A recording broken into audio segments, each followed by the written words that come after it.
What's up, everybody? Back again for another edition of the Mushroom Kingdom. So I got part 4 for you guys. This one is sick. This one is epic right here.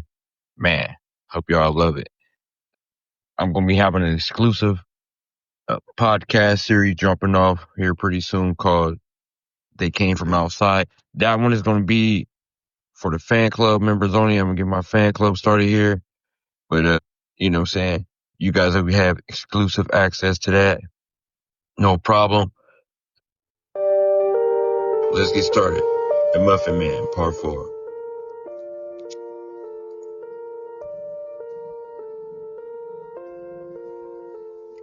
Chapter X, 5 years in the dark. A madman's game. McNabb never stopped searching. For 5 years he chased a ghost. No new murders, no fresh muffins, nothing but whispers in the dark. The world moved on. But McNabb? He never did. The files that never closed, the precinct called it case closed. The department shifted focus, put their resources elsewhere, but McNabb kept the files. Every crime scene, every news clipping, every face of the dead. His apartment became a shrine to the hunt.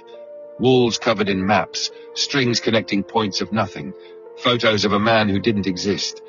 The last known image of the Muffin Man had been in that damn basement, bleeding out, smiling. Then he was gone. And McNabb? McNabb had been losing his mind ever since. The dreams started coming. At first it was just the kids, the ones who still saw him in their sleep. Then it was McNabb. The dreams started creeping in. The smell of muffins, warm and thick, suffocating his senses, the flickering lights of an old bakery, the footsteps behind him, and then the voice. Still too slow, Johnny. McNabb would wake up drenched in sweat, heart hammering, hand reaching for a gun that was never there. Because even though the Muffin Man was gone, he wasn't. Not really. The missing pieces. McNabb still believed there was a pattern. Something he hadn't seen, some thread left untied. He checked every bakery, every flour supplier, every goddamn corner of Los Angeles that had ever been touched by him. And one day, he found something, a record. Buried deep, overlooked, forgotten. An old order receipt, a shipment of flour sent 4 years ago, to a location that wasn't supposed to exist. McNabb stared at the address. His pulse spiked. It was nowhere. A place that wasn't a business, wasn't a home, just an empty lot on the city outskirts. His fingers curled around the paper. Maybe it was nothing. Or maybe, just maybe, he was about to find the first real clue in 5 years. And if he did? If the Muffin Man was still out there? Chapter 5 years in the dark. A madman's game. McNabb never stopped searching. For 5 years he chased a ghost. No new murders, no fresh muffins, nothing but whispers in the dark. The world moved on. But McNabb, he never did. The files that never closed. The precinct called it case closed. The department shifted focus, put their resources elsewhere, but McNabb kept the files. Every crime scene, every news clipping, every face of the dead. His apartment became a shrine to the hunt. Walls covered in maps, strings connecting points of nothing.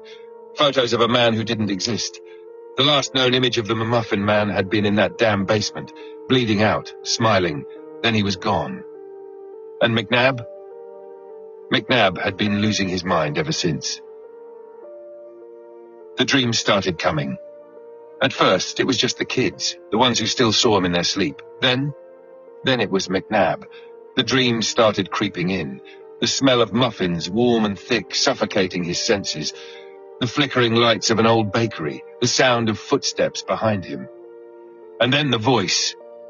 Still too slow, Johnny. McNabb would wake up drenched in sweat, heart hammering, hand reaching for a gun that was never there, because even though the Muffin Man was gone, he wasn't. Not really. The missing pieces. McNabb still believed there was a pattern, something he hadn't seen, some thread left untied.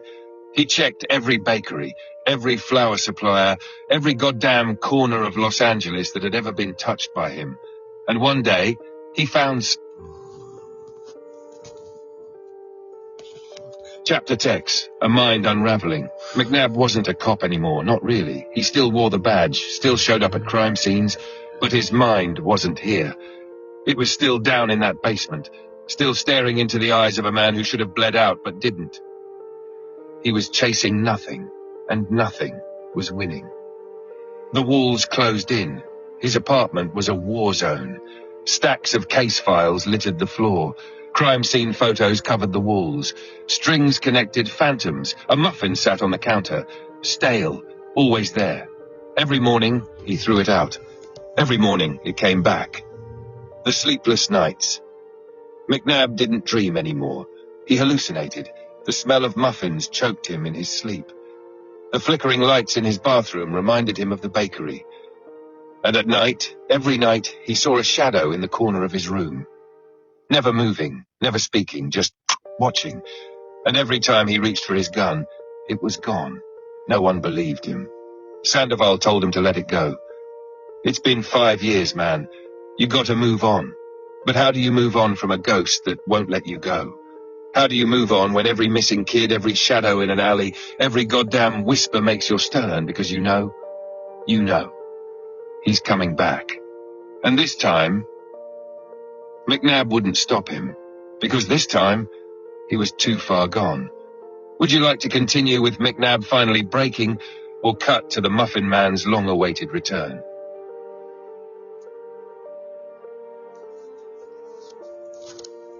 Chapter X, the address that shouldn't exist. McNabb walks into the unknown. The address led to nothing. A stretch of land on the outskirts of Los Angeles, a place long forgotten, surrounded by rusted fences and overgrown weeds. It wasn't abandoned, it was erased, like someone had wiped it clean from the city's memory. McNabb gripped the steering wheel, staring at the spot from his car. His chest felt tight. 5 years. 5 goddamn years of chasing shadows. And now he was here, at a place that shouldn't exist, and he felt it. Something wrong in the air. Something waiting, watching, smiling. The first steps. McNabb got out, boots crunching against dry gravel. The lot stretched out before him, empty, silent, still. Except it wasn't. Not really, because at the very center of it, a single structure, a door. Just a door, standing alone. No building attached, no walls, just a wooden doorframe, its paint peeling, warped by time. McNabb's pulse hammered. This wasn't real, it couldn't be real. But it was. And the moment he took a step closer, the door creaked open. Inside the mind of a monster. McNabb should have turned back, should have walked away, but he didn't, because the second the door opened, he smelled it. The scent of fresh muffins. Thick, sweet, rotting. His stomach coiled. He raised his gun, stepped inside. The world shifted. He was no longer outside, no longer in the Los Angeles he knew. He was in a kitchen. An old one, familiar. Wrong. Ovens lined the walls. The air was warm. Dust hung in the glow of dim, flickering lights. The sound of a knife against wood. A rhythmic chopping. Then a voice. "You made it, Johnny." McNabb froze. Because across the room, sitting at an old wooden table, calmly slicing into a fresh muffin, was him, Peter. 5 years, and he looked exactly the same. Not older. Chapter X, the address that shouldn't exist. Chapter X, the one that got away. McNabb with the kitchen, echoing off the old ovens, but Peter was already moving. Too fast, too calm. McNabb lunged forward, grabbing at him, but Peter just laughed. "You're always too slow, Johnny." A door slammed shut. By the time McNabb kicked it open, Peter was gone. The bakery? Empty. Like he had never been there at all. Like McNabb had just stepped into a nightmare that had bled into reality. But before he could even process what had happened, his phone rang. The tape. XLA Studios, breaking news. The broadcast was unplanned. The anchors weren't ready, but the package had arrived minutes ago. A tape. No return address, no fingerprints, no explanation. The only label? For the city. So they played it. The screen flickered, at first static. Then a kitchen McNabb had just been in. The wooden table, the ovens, the flickering lights, and sitting there, staring into the camera, smiling, was the Muffin Man. Peter, alive, unbothered, smiling. "Los Angeles," he whispered, tilting his head. A pause. "You thought I was gone?" Another pause. "Silly city," he chuckled, shaking his head. "You can't get rid of me." The image glitched. For a fraction of a second, something flashed across the screen. A face, eyes wide open, mouth stitched into a smile, a child. Then darkness. And the Muffin Man's voice, soft, gentle, sleep tight. The tape cut out. The studio erupted into chaos. The city? It screamed. McNabb sat in his car, watching the news from a cracked screen at a gas station. The tape played, then ended, and all he could do was sit there, fingers white-knuckled, against the steering wheel. Because the Muffin Man had won. Again. And McNabb, he was just another piece in the game. A game that would never, ever end. Blackout. Chapter X, a city held hostage. Los Angeles never healed. For 5 years, the Muffin Man didn't kill, didn't taunt, didn't leave a single crumb behind. But his absence was worse than his presence, because everyone knew he was still out there, watching, waiting.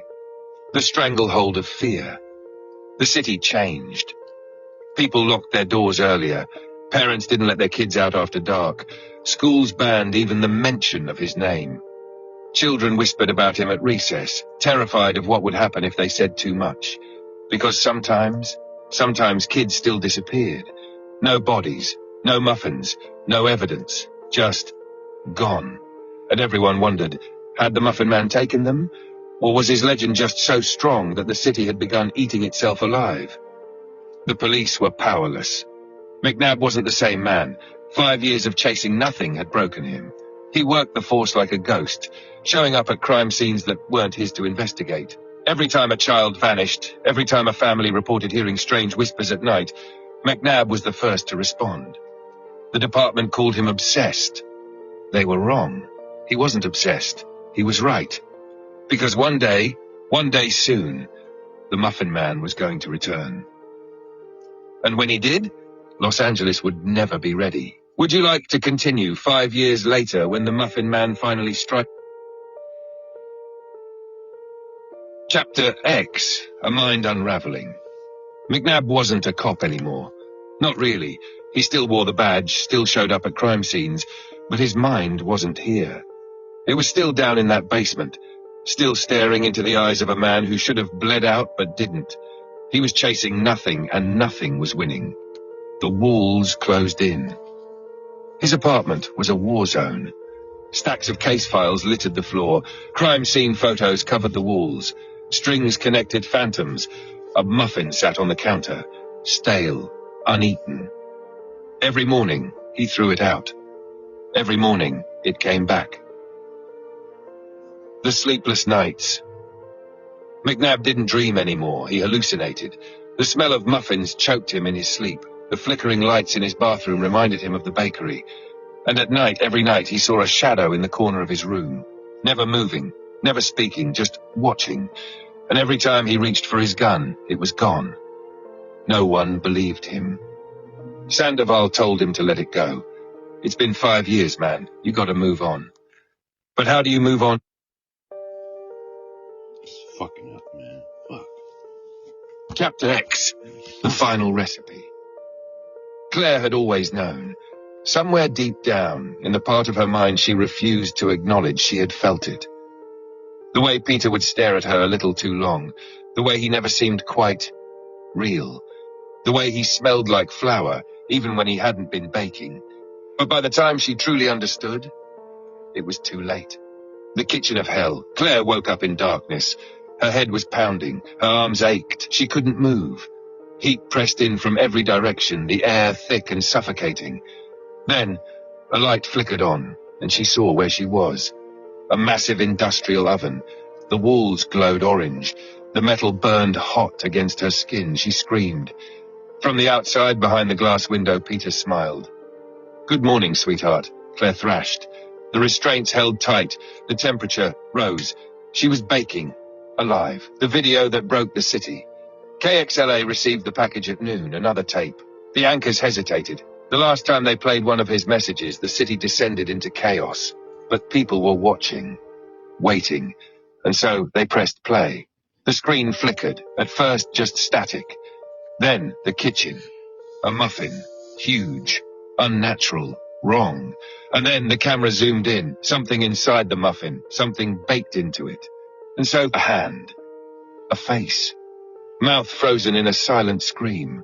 Claire, cooked, transformed, turned into his masterpiece. Peter stepped into frame, smiling. Los Angeles, I hope you're hungry. McNabb sat in his apartment, watching the broadcast. The tape played, the giant muffin.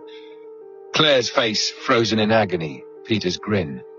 McNabb didn't scream, didn't move. He just sat there. And finally, after 5 years of waiting, after losing his mind trying to chase a ghost, he laughed. Because he knew. The game had just begun again. And this time, no one was getting out alive.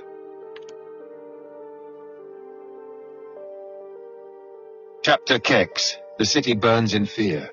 The video shattered Los Angeles. People had spent 5 years waiting for his return, dreading it, whispering about it in the dark.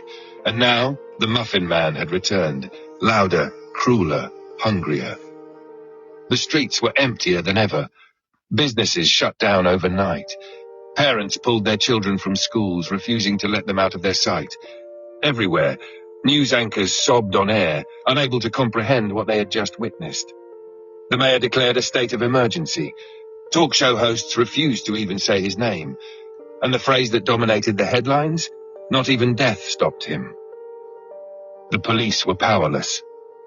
Every officer in the city was mobilized, task forces reassembled, detectives ripped open old files that had been collecting dust for 5 years. But none of it mattered. Because the Muffin Man had made one thing clear. They would never find him. Not until he wanted to be found. The people turned on each other. Los Angeles became a city of paranoia. Neighbors accused each other. Families turned on one another, terrified that he could be anyone. People boarded up their homes, stopped answering their doors. The police tip lines exploded. I saw a man buying too much flour. My husband has been acting strange. My neighbor smells like muffins. And yet through it all, through the panic, the terror, the suffocating fear, there was nothing. No sign of him, no clues, just the faint, lingering smell of something sweet in the air. McNabb stares into the abyss. He sat in his car, watching the city crumble. Everything he had feared was happening, everything he had tried to prevent. And yet, something inside him thrived on it. The fear, the madness. Because for the first time in 5 years, McNabb felt alive again. Because the game was back on. And this time, there would be no rules. Would you like to Chapter X, The Quiet Dread. Los Angeles wasn't alive anymore. It wasn't a city, it was a graveyard. A place where people whispered instead of spoke, where every shadow stretched too long, and every streetlight flickered like it was hiding something. Because it was. Somewhere in the darkness, he was out there, watching, waiting, a city that forgot how to breathe. No one went out at night. Restaurants shut down before sundown. Bars sat empty. Even the gangs and criminals, the ones who had once ruled the streets, had disappeared. Because they all knew the truth.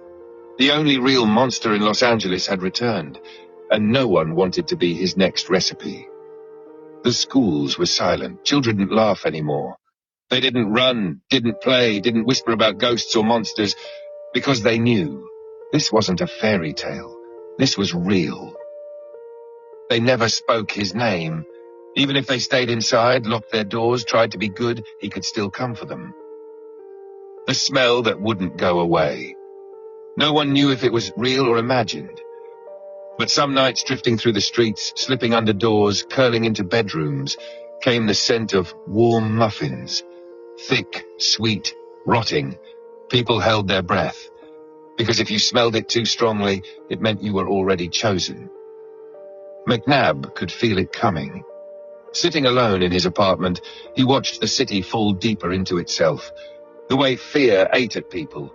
The way their eyes darted over their shoulders, their voices hushed to whispers. The way they were already mourning themselves. Because they knew the Muffin Man wouldn't make them wait forever. And when he finally struck again, it would be worse than ever before. McNabb knew it.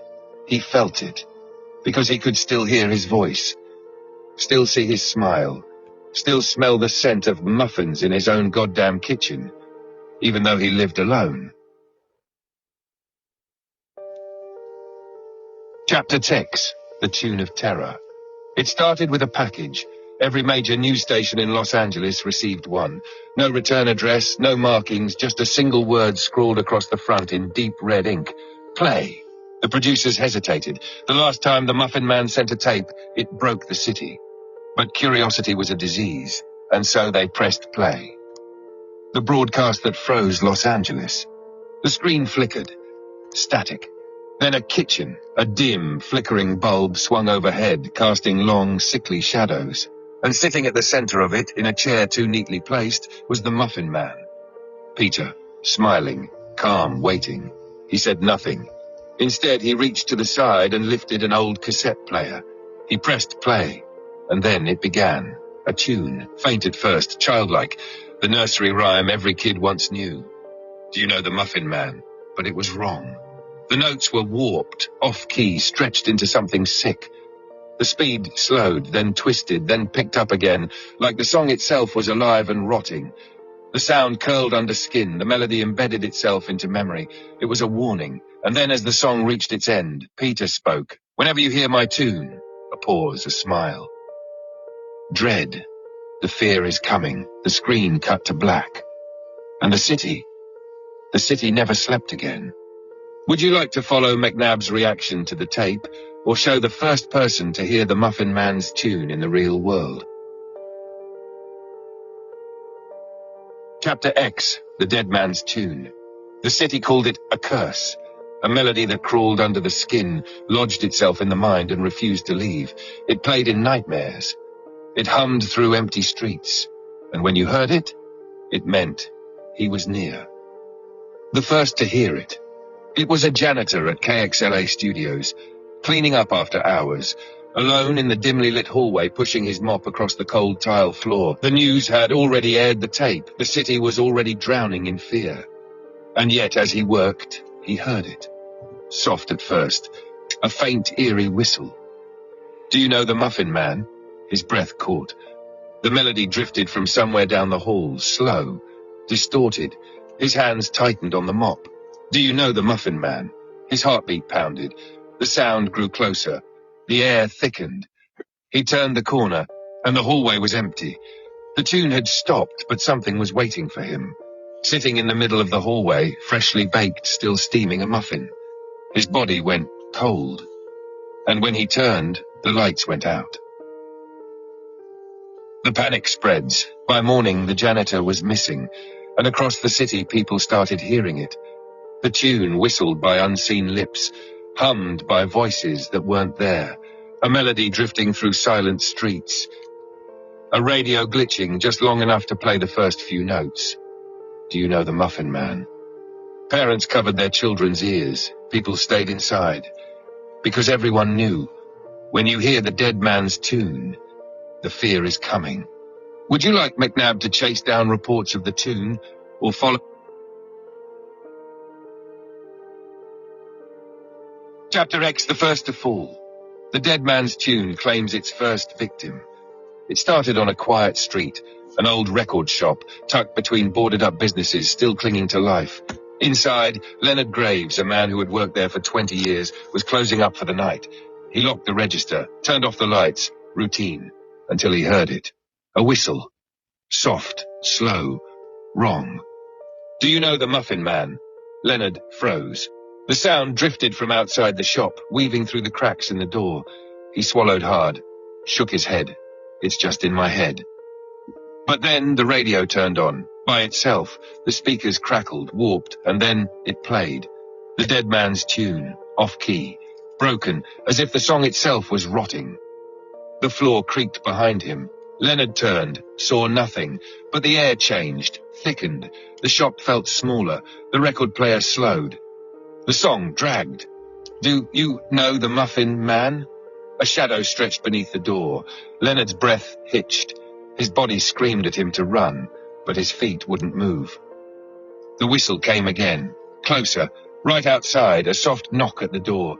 Leonard's knees buckled. The song ended. The silence was worse. Then the door creaked open. A single muffin sat on the floor, and a voice, low, smiling. Good night, Leonard. The lights flickered, and Chapter X, The Sound of Death. McNabb investigates Leonard Graves' disappearance. The record shop was still unlocked when they found it. The sign on the door still said closed. Nothing looked out of place, but Leonard Graves was gone. No signs of a struggle, no blood, no forced entry, just emptiness and a muffin in the doorway. McNabb arrives.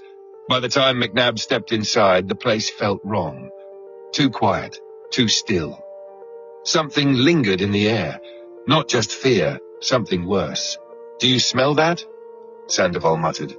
McNabb did. It was faint, but unmistakable. Rotting muffins. The scent curled in his stomach, because he'd smelled it before. The record player. The crime scene techs were already dusting for prints, but McNabb ignored them. His eyes locked onto the record player. It was still on. The needle scratched against empty vinyl, repeating a soft rhythmic hiss. McNabb reached for the dial, then stopped, because underneath the static, something whispered. A melody, so faint it barely existed. Do you know the Muffin Man? McNabb's fingers twitched. He turned off the player.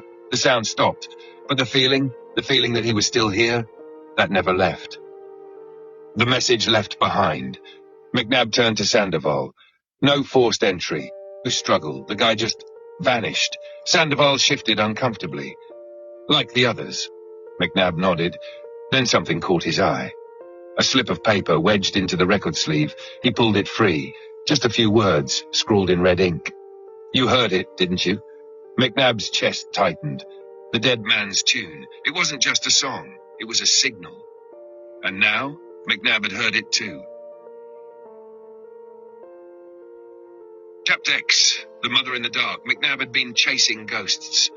But ghosts didn't have mothers. And the Muffin Man? He came from somewhere.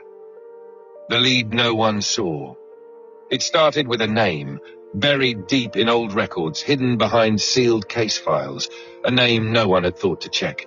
She had been admitted to St. Augustine's long-term care facility 5 years ago, listed as non-responsive, no visitors, no family. McNabb's pulse spiked, because her emergency contact was redacted, and that meant someone didn't want her found, which meant McNabb had to find her. The hospital of forgotten people. St. Augustine's was the kind of place people ended up in, not the kind they walked out of. McNabb flashed his badge at the front desk. The nurse barely looked up. Visiting hours are over. Not for me. She sighed, flipping through the patient log. Who are you looking for? Margaret Whitmore. That got her attention. She stiffened, glancing up at him. No one visits Margaret. McNabb's stomach tightened. I'm visiting her now. The woman who raised a monster. The room was dim. Machines beeped softly, pumping life into a woman who had already lost it. Margaret Whitmore lay motionless in the hospital bed. Her skin was pale, bruised. Deep scars marred her arms, her face. Old wounds. Beaten, broken, left to rot. McNabb's fingers curled into fists, because he knew who had done this. He had seen the Muffin Man's work before, but this was personal, and that meant a weakness. Maybe the only one McNabb would ever find. He leaned down, voice low. Margaret, can you hear me? Nothing, not even a flicker behind her eyelids, but her fingers, they twitched. Just once, like some part of her knew, like some part of her remembered. McNabb straightened, exhaling slowly. Maybe the Muffin Man thought she was useless, a forgotten relic of his past. But McNabb knew better, because even in a coma, Margaret Whitmore was still breathing. Chapter X, The Secret Buried in Blood. Mick couldn't leave her. Not yet, because Margaret Whitmore wasn't just another coma patient. She was the mother of a monster. And somewhere inside her broken mind, she held the one thing McNabb needed, a way to end him. The files no one wanted. Back at the precinct, McNabb dug deeper. Margaret Whitmore had no living relatives, no husband, no record of a son. But she had something else, a sealed case file. McNabb didn't hesitate. He ripped it open. Inside, he found photos, old crime scene pictures, a house burned to its foundation. And in the report, A boy, Peter Whitmore, a child who was never supposed to exist. The boy who became a nightmare. Peter had been 7 years old when his home burned to the ground. His mother survived, his father didn't. The body was found in the kitchen, beaten, tortured, unrecognizable. And Peter was never found, not until he resurfaced as the Muffin Man. McNabb's throat went dry. The bastard hadn't just snapped one day. He had been forged in fire, born from blood, heat, and violence. And his mother, Margaret, was the only person who might have ever truly known why. McNabb grabbed his keys. He had to get back to St. Augustine's before it was too late. He knows. Peter sat in the dark. His fingers drummed against the table. The television flickered, replaying security footage from St. Augustine's. McNabb, standing over her bed. His smile faded. For 5 years, no one had touched Margaret. Not the doctors, not the nurses, and certainly not him. But McNabb had. McNabb had found her. And that meant one thing. McNabb was getting too close. Peter reached for a knife, turned it slowly between his fingers. Then he stood. It was time for a family reunion. Chapter X. The reunion no one wanted. McNabb drove like hell. The streetlights blurred past him, his knuckles white on the steering wheel. Margaret Whitmore wasn't just a witness. She was the last living thread tying the Muffin Man to his past, and now that McNabb had found her, so had he. St. Augustine's. The hospital was too quiet. McNabb stepped through the front doors, flashing his badge at the night nurse. Whitmore, where is she? The woman frowned. Room 209, but... McNabb didn't wait. He took the stairs 2 at a time, his heart pounding. He reached the second floor, rounded the corner, and stopped cold. The door to room 209 was already open. Inside, the lights flickered. A slow, rhythmic beat filled the air. McNabb raised his gun, stepped inside, and saw the bed, empty. The sheets were torn away. The IV ripped from the vein. A single muffin sat on the pillow, still warm. McNabb's stomach coiled. Then, a sound behind him, a whistle. Soft. Wrong. Do you know the Muffin Man? Whirled. But the hallway was empty. Only shadows, only silence, only fear. He clenched his jaw. Margaret was gone, and the Muffin Man had taken her. Again, elsewhere. Margaret's breathing was shallow. The room around her reeked of flour and decay. A hand brushed her hair back. You should have stayed hidden, Mother. Peter's voice was soft, almost gentle. Margaret didn't move. Couldn't, not in the place he had taken her. A place of memories, a place where monsters were born. Peter's grip tightened. He's coming for you. A pause. And I want him to. Because this wasn't about her. This was about McNabb. And the Muffin Man was finally ready to finish the game. Would you like McNabb to find a lead on where Margaret was taken? Chapter text, the bait. McNabb didn't sleep. Didn't go back to the precinct. Didn't stop moving. Because he knew the Muffin Man had Margaret. And that meant she wasn't just another victim. She was bait. The first clue. Back at St. Augustine's, the forensics team found something. The surveillance footage was erased. The security guards saw nothing. But on the window, just above Margaret's bed, a single flower handprint, smudged, almost careless. McNabb stared at it. It was his way of laughing, his way of saying, I was here, Johnny, and you were too slow. Again, the call that shouldn't have happened. McNabb sat in his car, staring at the muffin from Margaret's bed. It sat on the passenger seat, mocking him. Then his phone rang. No caller ID. His stomach turned. He answered, Detective. Peter's voice slid through the line like a knife. Calm. Controlled. McNabb gritted his teeth. Where is she? Chuckle. Oh, she's here, with me. McNabb's fingers tightened around the steering wheel. You can have her back, Johnny. A pause. If you're fast enough this time. Then static, then music. A warped, broken version of the dead man's tune. Slowing, distorting, then silence. McNabb's breath was ragged, because he knew exactly what this was. A countdown. Margaret was alive, for now, but the clock had already started. Chapter X, the countdown begins. McNabb's hands were steady, his heart wasn't. Margaret Whitmore was still breathing. But for how long? Because when the Muffin Man gave a countdown, it always ended in blood. Tracking didn't waste time. He slammed his car into gear and sped back to the precinct. I need a trace. The techs worked fast, combing through cell towers, burner routes, signal distortions. Most of the call was rerouted, scrambled, but not all of it. One tower pinged, a location just outside the city. McNabb's chest tightened, because he knew that area. Old warehouses, forgotten industrial zones, the kind of place where no one screamed, where no one was found. A perfect place to finish a game. I've got him. McNabb grabbed his gun and left. No backup, no waiting, because if the Muffin Man wanted him to play, then McNabb was bringing the final move. Elsewhere, Peter watched Margaret. Her breathing was slow, weak, her eyelids fluttered. Maybe she was dreaming. Maybe she could still hear him. It's almost over, Mother. A pause. Johnny's on his way. Peter's fingers drummed against the table. His knife rested beside a muffin tin. This wasn't about winning. It never was. This was about breaking McNabb. Because after tonight, there wouldn't be a detective left to chase him. Only a ghost, a ruined man. Peter smiled. Time to preheat the oven. Would you like McNabb to arrive at the warehouse guns blazing, or for the Muffin Man? Chapter X. The Devil's Playground. McNabb drove like a man who had nothing left to lose. Because maybe he didn't. 5 years of hunting a ghost. 5 years of hearing the tune in his head. And now it all ended here. At an abandoned warehouse on the edge of the city. The place where no one screamed, where no one was found. Where McNabb either won or disappeared. The arrival. The warehouse was silent.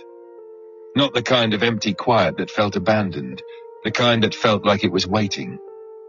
McNabb stepped out of his car, gun drawn. The wind howled through the broken windows. The scent of rotting muffins clung to the air. He moved forward, every step a warning, a reminder that this could be a trap. But McNabb didn't care, because if Margaret was still breathing, he was getting her out. And if the Muffin Man was inside, McNabb was putting him down. For good. Inside the nightmare. The moment McNabb stepped inside, the lights flickered on. Not all of them, just enough to illuminate the center of the warehouse. A table. And in the chair, Margaret Whitmore, strapped down, head slumped, barely breathing. McNabb's pulse spiked. Margaret! He rushed forward. A voice stopped him. Ah, Johnny. McNabb froze because the sound didn't come from the shadows. It came from everywhere. A speaker system, lining the walls. And then music, a slow, warping hum. Do you know the Muffin Man? The dead man's tune. McNabb's teeth clenched. Show yourself! The laughter that followed was soft, amused. Oh, I am, Johnny. A TV monitor flickered to life across the room. Was Peter, sitting in a different room, watching, waiting. You didn't think I'd make it that easy, did you? McNabb's jaw tightened. Where are you? Peter sighed, shaking his head. Still playing by the rules. That's your problem, Johnny. McNabb raised his gun. You don't make the rules. Peter's grin widened. I do, and here's one of them. He leaned forward. You can save her, or you can find me. A clock appeared on screen, a 5-minute count. The oven's almost ready. The screen cut to black. The room ticked with silence. McNabb's breath shook. His hands tightened around his gun. Margaret or the Muffin Man? Choose. Would you like McNabb to try and save Margaret, or abandon her to hunt the...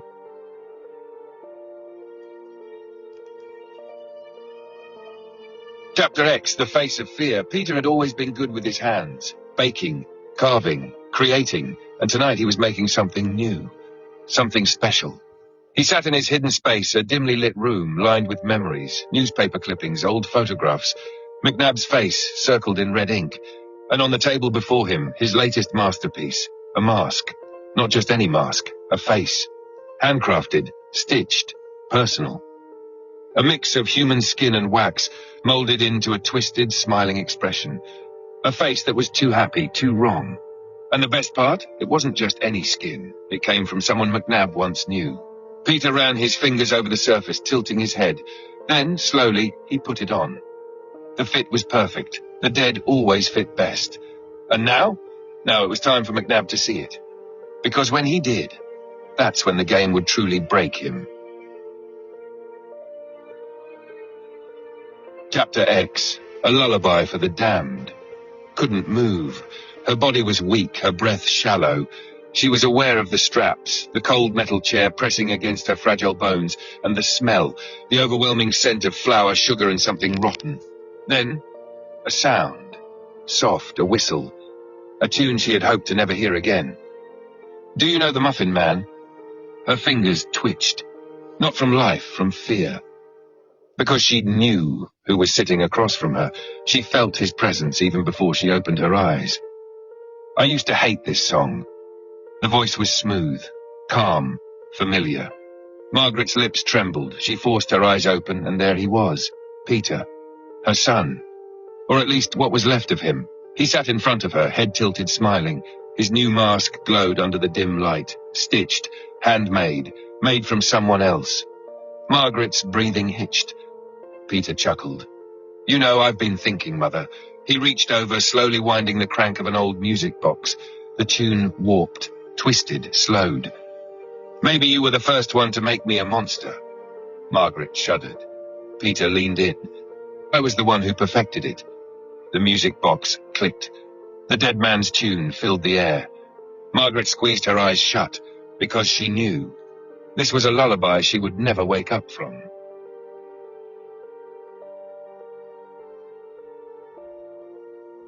Chapter X, gone without a sound. McNabb kicked in the door, gun raised, heart, but the moment he stepped inside, he knew. Margaret Whitmore was gone. The room was silent. The chair where she had been tied down, empty. The straps hung loosely, as if she had never been there at all. But McNabb knew better, because the air still smelled of muffins, and on the table, a single music box.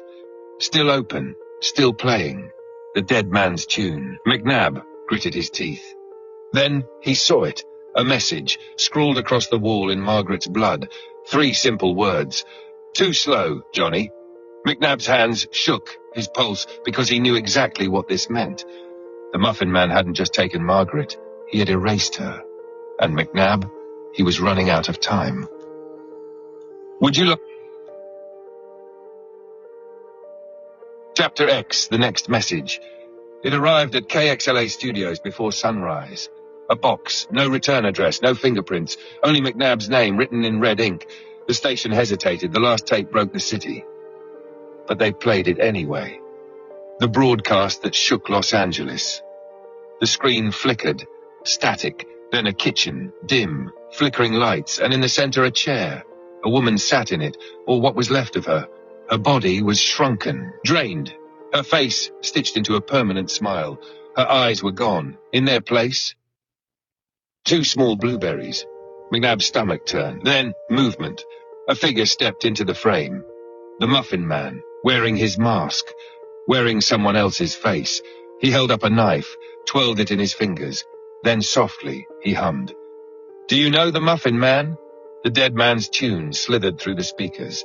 He leaned close to the camera, smiled beneath the mask. I baked her just for you, Johnny. A pause. See you soon. The screen cut to black. And the city? The city screamed. Would you like McNabb to track the origins of the video, or for the Muffin Man to choose his next victim?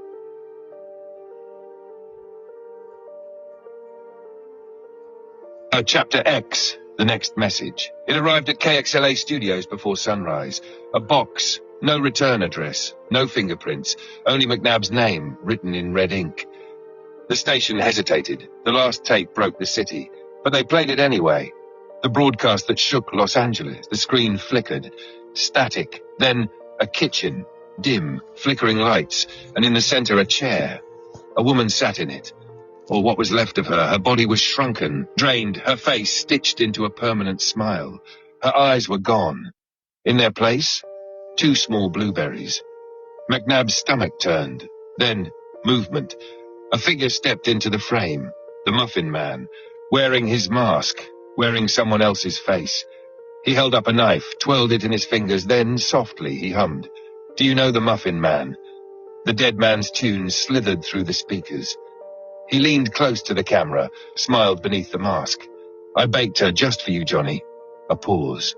See you soon. The screen cut to black, and the city screamed. Would you like McNabb to track the origins of the video, or for the Muffin Man to choose his next victim? Chapter X. It arrived at KXLA Studios before sunrise. A box. No return address, no fingerprints, only McNabb's name written in red ink. The station hesitated. The last tape broke the city, but they played it anyway. I baked her just for you, Johnny. A pause. See you soon. Sorry about this, you guys. The screen cut It's to black, messing up. and the city screamed.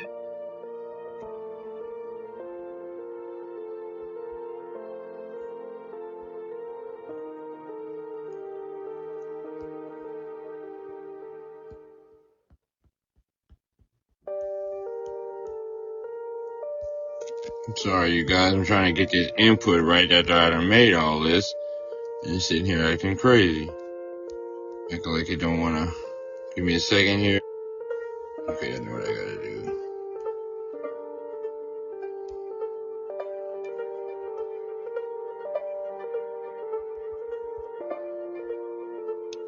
Give me 2 minutes here, you guys. I hope you guys are enjoying the story. I think this is live, so y'all can understand.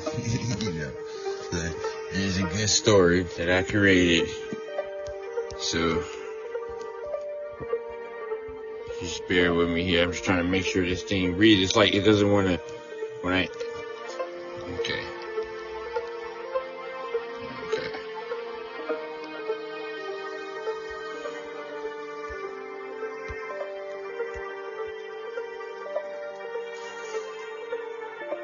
I have to figure out what's going on with a certain section that doesn't want to read this story for you guys. This is messed up. So when I do the tape, I will edit this part. And way better than this Muffin Man one. You guys are going to be excited for that one. That one's going to be a mix of a horror suspense. I'm going to see if I can put like some type